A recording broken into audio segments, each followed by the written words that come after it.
Taisme Shigurave Namaha Shri Chaitanya Manobhistam Stapitam Nina Bhutale Swayam Rupa Kadamayam Dadati Swam Padam Tikam E Krishna Karuna Sindhu Dinabandhu Jagatpate Gopisha Gopika Kanta Radha Kanta Namostute Tapta Kanchana Gorangi Radhe Vrindavaneshvari Vrichabhanusute Devi Pranamami Hari Priye Jaya Shri Krishna Chaitanya Prabhu Nityanando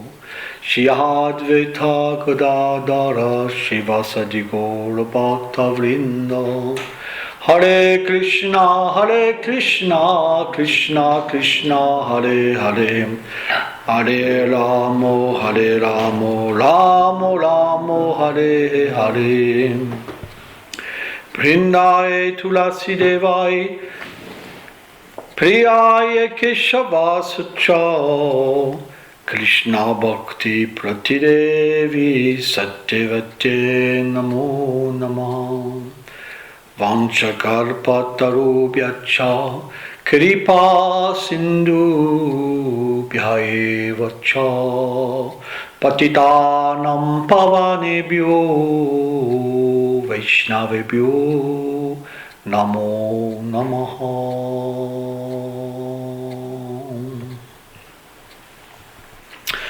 Je voudrais parler d'un sujet aujourd'hui qui est quelque chose de très important pour pouvoir progresser spirituellement. C'est de ne pas être trop dur avec soi-même. Vous allez me dire, mais pourquoi je serais dur avec moi-même? Moi je m'aime, je me trouve merveilleux, sans défaut. Dès que quelqu'un me critique, je me mets en colère. Ça, on va dire, c'est au tout début. Quand le Seigneur ne nous fait pas voir notre problème intérieur, ça veut dire qu'on pense que tout va bien, alors qu'à chaque moment, on se rapproche de la mort, on va devoir quitter ce corps. Pour aller où? Or, quand on sert le Seigneur suprême, il y a un éclairage intérieur, si on peut appeler ça comme ça, une prise de conscience, parce qu'il nous observe. Quand il devient miséricordieux, il nous fait ressentir qu'il nous observe. À partir de là, on voit notre condition dans ce monde matériel. Et parce qu'il nous observe, on peut aussi voir que la colère n'est pas nous-mêmes, que les attachements que nous avons ne font partie aucunement de l'âme. Ils ne sont pas une partie intégrante de l'âme. La concupiscence, l'avidité, la folie, ce que vous voulez. Toutes les choses qui vous prennent et qui vous emportent. Vous pouvez les voir, venir vous chercher. Et vous pouvez comprendre une chose, c'est que vous êtes esclave. Esclave des sens, esclave du mental, esclave d'attachement, qu'il n'y a pas de liberté. Il n'y a pas de réelle liberté. Et donc, avec cette prise de conscience, quand on sort de l'ignorance par cet éclairage, parce que le Seigneur nous observe, donc quand il nous observe, l'ignorance se disperse, l'obscurité se disperse, on peut voir notre position. Et là, il y a deux possibilités. Soit on comprend qu'il suffit simplement de s'abandonner au Seigneur pour pouvoir avoir la force d'être libéré de tous ces obstacles, ou soit si on a une indépendance en nous et qu'on n'a pas la force de s'abandonner, alors le Seigneur va continuer à nous observer, mais sans nous donner cette force et cette aide. Et à ce moment-là, on va se lamenter. On va se dire, ma vie, c'est terrible, ceci, c'est terrible, c'est terrible, c'est terrible. Mais finalement, si on regarde bien, c'est juste comme un prétexte pour ne pas s'abandonner. Parce que la vérité, elle est juste à côté. Elle nous observe. Elle est personnelle, elle peut agir. Elle peut nous donner toute son aide. Mais on préfère se lamenter que de s'abandonner. Donc c'est un véritable obstacle et en plus c'est destructeur. On ne trouve aucun bonheur dans cette lamentation-là, mais juste une difficulté. Et ça doit être abandonné. Par le simple principe facile de servir le Seigneur suprême dans toutes les circonstances. Ça veut dire quoi? De comprendre que l'environnement qui nous a été donné, famille, enfants, patrie, biens matériels, ce que vous voulez, c'est juste un résultat de nos actes passés. Qu'on n'a pas besoin de les rejeter, mais on a besoin de les intégrer avec le Seigneur suprême. Parce que le Seigneur suprême est dans toute chose. Il fait partie de toute chose. Et à la fois, il est au-delà de toute chose. Donc, la véritable méthode pour sortir et avoir le succès, c'est de comprendre qu'on peut engager toute chose et obtenir, en fait, le bien le plus précieux, le Seigneur suprême. Le but est de purifier les attachements. Le but est de purifier la concupiscence, les désirs. Et ça, ce n'est possible que si on obtient quelque chose de sublime. Or, quand on sert le Seigneur suprême, le Seigneur réciproque, et à un moment, on obtient le Seigneur à travers le même environnement qui nous occupait avant. C'est très mystique, en fait. On n'a pas besoin de partir dans une grotte pour être en paix. On a besoin de comprendre qu'on peut servir dans toutes les circonstances. Dans le travail. Vous pouvez faire la même activité, mais avec de la conscience. Par exemple, vous pouvez prendre ce réveil sans conscience.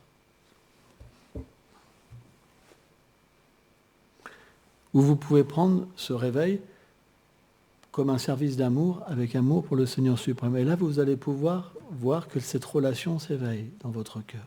C'est juste une question de conscience. Pourquoi le Seigneur s'est appelé Krishna Chaitanya, la conscience de Krishna? Chaitanya, ça veut dire la conscience de Krishna. C'est parce que si on agit avec conscience de notre lien éternel avec le Seigneur apparaît à chaque instant dans notre vie. Et à ce moment-là, une relation se crée vraiment et l'amour apparaît. Donc les êtres ne sont pas un obstacle, c'est juste nous l'obstacle. C'est parce qu'on ne veut pas. Parce que le Seigneur, il est très proche, il est dans le cœur même de l'âme. En ce moment, si nous ne voyons pas le Seigneur suprême, c'est parce que nous ne désirons pas. Si nous nous lamentons, quelque part, c'est parce que nous préférons garder cette indépendance tout en nous lamentant. C'est pour ça que la lamentation n'est pas une bonne chose.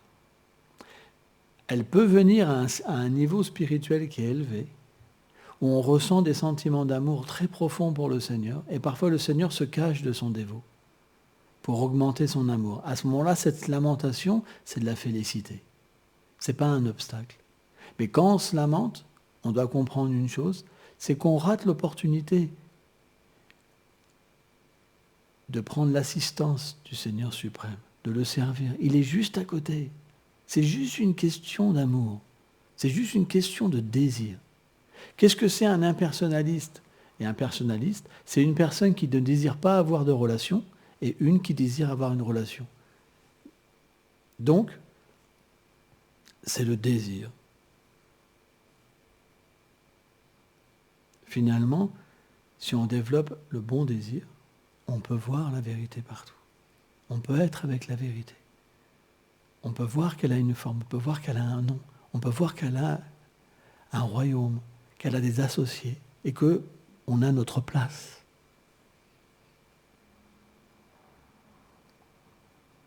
Et si on analyse ces paroles, c'est vrai. Si on est quelque peu véridique, sincère avec nous-mêmes, on verra, c'est vrai. Je me lamente, mais quelques instants après, je veux mon indépendance. Qu'est-ce qu'on fait dans ce monde? On crée notre royaume. Quand vous mettez votre frigo, vous mettez votre cuisinière, votre canapé, vous créez votre royaume. Vous dites, ah là, ça va être génial. C'est vrai. Qui n'a pas fait ça? Levez la main. Qui n'a pas eu cette expérience de vouloir faire son petit royaume? Moi, je me rappelle, quand j'étais adolescent, à un moment, j'ai travaillé dans la restauration, une petite période de ma vie, et donc du coup, je me suis dit, je vais avoir mon appart maintenant. Et là, j'ai commencé à faire des plans, voir des grosses télés, machin, tout ça. C'était mon royaume. Hein. Malheureusement, je n'ai pas gardé le travail très longtemps. J'ai dû rendre l'appartement avant même l'avoir fini. Mais j'avais commencé à créer mon royaume. Vous comprenez? On est tous pareils. On veut notre royaume, mais on ne veut pas intégrer notre royaume éternel, notre place éternelle. C'est pour ça qu'on est dans le monde matériel. Parce qu'on est malade. Notre maladie, c'est l'identification au corps. Et c'est la cause de notre souffrance. Plus on est identifié, plus on souffre. Plus on est libéré d'identification corporelle, plus on est en paix. L'attachement ne fait que renforcer la souffrance. Par exemple, si on observe, quand on est matérialiste, on pense « Oh, si je pouvais avoir un homme et une femme, je serais tellement heureux. » On a tous pensé ça. Et puis après, quand on a une femme ou un homme, on se dit « Bon, si je pouvais avoir un enfant, ce serait peut-être mieux. » Un deuxième, un troisième. Mais on voit que finalement, à chaque fois qu'on ajoute un élément, il y a des problèmes qui viennent. Parce que chaque être vivant a un problème. Imaginez-vous dans une communauté. Mais la seule différence, c'est quand on vit pour nous-mêmes, ces problèmes-là, ils vont nous faire souffrir. Alors que quand on vit pour le Seigneur, et quand on prend ses problèmes pour lui, alors il se rapproche et il nous aide. C'est la seule différence entre la spiritualité et le matérialisme. C'est qu'en fait, quand on est un spiritualiste, les problèmes, ça veut dire qu'on progresse. Ils viennent pour nous faire progresser. Alors que quand on est matérialiste, on veut se libérer simplement du problème. On se bat. C'est pour ça que ce monde, cette vie matérielle, ça veut dire de la lutte pour l'existence. On lutte contre les problèmes. Mais qu'est-ce qui se passe? C'est comme des sables mouvants. Plus vous allez bouger, plus vous allez vous enfoncer. Plus vous vous battez contre les réactions de vos actes passés, parce que l'environnement, c'est les réactions de vos actes passés, plus vous aggravez votre cas. La spiritualité, c'est complètement différent. Vous comprenez que l'environnement est le résultat de vos actes passés. Donc au lieu de vous battre, vous les acceptez comme une miséricorde. Et ça vous libère de l'illusion et de toutes les réactions passées, et vous devenez graduellement libéré. C'est pour ça que le Srimad Bhagavatam et la Bhagavad Gita est dit que celui qui accepte tous les résultats dans cette vie comme les suites de ses actes passés et qui les tolère, et qui prend refuge en le Seigneur suprême, il est une âme libérée. La vie, elle est très simple. Mais il n'y a pas deux voies. Vous ne pouvez pas créer votre voie. Vous n'êtes pas tout puissant. Quand vous êtes malade, par exemple, est-ce que vous pouvez dire, maladie, va-t'en? Franck, est-ce que tu as le pouvoir de faire ça? Maladie, va-t'en. Mort, va-t'en. C'est pas possible. Parce que quand le moment vient, cette chose doit être accomplie. Parce que vous avez un temps donné à vivre. Par contre, si vous êtes relié au Seigneur suprême, vous pouvez voir que chaque chose est une miséricorde. Parce que ça vient vous purifier. Ça vient extracter en vous votre problème. Imaginez-vous, si vous voyez quelqu'un qui vous traite de je ne sais pas quoi, au lieu de vous mettre en colère, vous dites c'est la miséricorde. Vous devenez quelqu'un de spécial très rapidement. Vous atteignez la paix dans toutes les circonstances. Vous voyez l'amour dans toutes les circonstances. Et surtout, vous comprenez le problème des êtres. Parce qu'ils sont déconnectés de la vérité absolue, ils se battent, les uns avec les autres. Même avec la foi, ils se battent. Parce qu'ils ne sont pas des âmes libérées. Ils pensent qu'ils sont des chrétiens, ils pensent qu'ils sont des hindous, ils pensent qu'ils sont des musulmans. Mais c'est pas... L'âme, elle n'est pas musulmane, ni chrétienne, ni hindoue. L'âme libérée, elle peut voir le Seigneur face à face et goûter l'amour de Dieu. C'est pour ça la méthode, elle est unique. Mais due à nos impuretés, on ne peut pas l'accepter. Donc, le Seigneur est miséricordieux, parce que s'il n'y avait qu'un plan de transcendance, qui y arriverait? Donc, il y a ce qu'on appelle l'action intéressée, où les gens adorent le Seigneur suprême avec l'identification au corps, pour avoir une situation matérielle supérieure, mais sans Dieu. Et il y a ceux, les Gyani, on appelle, ceux qui veulent la libération du monde matériel, mais sans Dieu. Et après, vous avez les Bhaktas, ceux qui veulent la libération, mais avec Dieu. Il y a 3 niveaux de conscience. Et bien sûr, il y a les athées. Donc, il y a des niveaux de conscience. Et s'il n'y avait pas un moyen pour chaque personne de pouvoir progresser, alors on ne pourrait pas dire que le Seigneur est miséricordieux. Vous comprenez? Donc, il doit attirer les gens pour que chaque personne puisse progresser. Et c'est ça qui est beau. De la même manière, si vous aviez 4 enfants, il y en a un qui est studieux. Vous n'avez même pas besoin de vous en occuper, il travaille tout seul. Il donne même des cours à la professeure, presque. Tu vois? Donc lui, de toute façon, si vous y allez... Et puis il y en a un qui suit le professeur, qui aime bien avoir des petits conseils, donc vous y allez. Et puis il y en a un qui a des difficultés. Donc vous allez devoir étudier pour aider.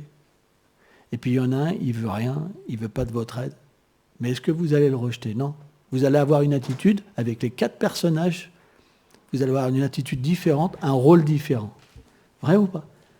Donc si vous êtes capable de ça, je dis bien si vous êtes capable de ça, et que vous êtes une toute petite âme, est-ce que le Seigneur suprême qui est infini, il ne pourrait pas faire ça avec ses enfants perdus? C'est pour ça, bien qu'il y a un but, il y a différentes façons de penser et d'y aller, parce qu'il y a différentes sortes d'êtres vivants et de conscience. Et le Père suprême, il doit pouvoir aider tous ses enfants, même celui qui le rejette. Il doit venir personnellement pour instaurer une voie. Et c'est ça la beauté, en fait, du Vaishnavisme. Le Vaishnavisme, quand c'est bien vécu, quand c'est bien pratiqué, ça doit nous amener à cette conscience-là. Malheureusement, ce n'est pas le cas. Dans beaucoup de Vaishnavas, on voit du fanatisme, parce qu'ils s'identifient. Vaishnavisme, ça ne veut pas dire « je suis le corps ». Vaishnavisme, ça veut dire l'état parfait, libéré. Quand on peut voir qui nous sommes, le corps spirituel, notre nom, nos attributs et notre place dans la demeure du Seigneur suprême. C'est ça Vaishnav. Avant, ce n'est pas Vaishnav. C'est aspirant. Et l'aspirant Vaishnav, qu'on appelle Kanishtadikari pour la plupart, c'est le fanatisme. Ça veut dire qu'il n'y a qu'une apparence extérieurement, mais le cœur, il est pollué. Il est pollué par l'envie. Et l'envie, ça veut dire quoi? Si tu ne me ressembles pas, je te fais du mal. Je te critique, je t'aime pas, etc. Donc, c'est très rare les personnes qui peuvent comprendre ce plan supérieur. C'est extrêmement rare. On voit même, par exemple, moi j'avais été au cinéma voir un reportage sur les bouddhistes qui massacraient les musulmans. Pourtant, les bouddhistes, ils prennent la non-violence. Waouh! Eh bien là, c'était des images réelles. Donc on voit même qu'un bouddhiste qui devrait, par exemple, respecter toutes les vies, il y a des dérapages. Vous rencontrez du sectarisme partout. Mais pourquoi? En fait, si on analyse, c'est souvent à cause des leaders. Quand les leaders ne sont pas des âmes libérées, ils amènent leurs disciples à une fausse conception. Ça veut dire qu'ils interprètent. Parce que quand on est libéré, on peut directement entendre le Seigneur dans notre cœur. Et suivant la voie qu'on a pris, le Seigneur enseigne. C'est expliqué, le Srimad Bhagavatam explique que selon la connaissance et les austérités des vies passées, le Seigneur guide l'âme. C'est pour ça que les chrétiens peuvent entendre le Seigneur, les musulmans peuvent entendre le Seigneur, les hindouistes peuvent entendre le Seigneur, et même les bouddhistes entendent aussi des bodhisattvas, par exemple. Je ne sais pas, le terme, je ne connais pas trop, c'est un peu ça. Hein. Donc chacun est guidé, vous comprenez? Mais c'est selon, en fait, notre désir qu'on est guidé. Or, si les meneurs ne sont pas qualifiés, qu'est-ce qu'ils vont enseigner? Naturellement, on est les meilleurs. Vous comprenez? On n'adhère pas à une voie sans penser qu'on est les meilleurs. Je suis désolé de vous le dire, mais nous avons la vérité. On est les seuls à avoir la vérité. C'est pas la seule... J'en ai vu un paquet de documentaires comme ça. Et vous les voyez, à 5 ans, ils entraînent les enfants déjà. À 8 ans, à 10 ans, il y a des camps d'entraînement où ils sont le crâne vraiment injecté de substances fanatiques parce qu'il faut une relève, parce que les autres font la même chose. Donc ça devient des guerres, en fait, de pensée. Mais est-ce que ces gens-là ont le bonheur? Est-ce que ces gens-là ont une réalisation du Seigneur suprême? Non. Parce que s'ils avaient une réalisation du Seigneur suprême, ils pourraient comprendre qu'il y a une unité dans une diversité. Vous comprenez? Et c'est ça qui est très important. C'est pour ça que si le Vaishnavisme est bien vécu, si un chrétien vient, il se sent bien. Si un musulman, il vient, il se sent bien. Si un bouddhiste, il vient, il se sent bien. Parce qu'il se sentira aimé et accueilli comme tout le monde. Parce qu'il y aura le respect de la pensée, le respect de l'être, le respect du cheminement. Et c'est quelque chose qui est très important. C'est quelque chose qui est extrêmement important. La lamentation, elle ne vient que lorsque on veut véritablement attirer le Seigneur dans notre monde. Mais notre monde, il n'est pas parfait pour lui. On doit plutôt chercher à être introduit dans son monde. Parce que notre monde à nous, il est matériel.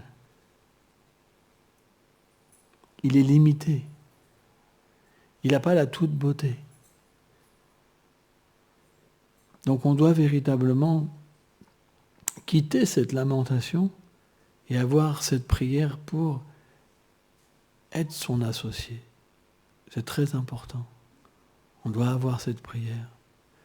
On ne doit pas prier pour notre monde, mais on doit prier pour intégrer son monde à lui.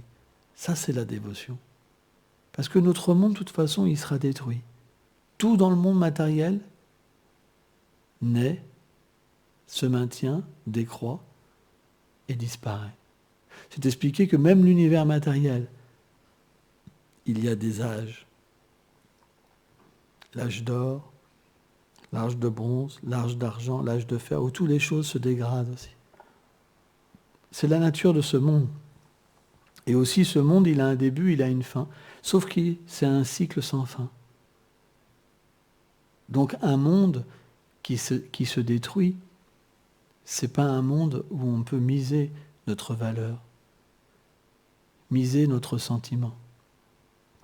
On peut s'en servir pour atteindre la perfection.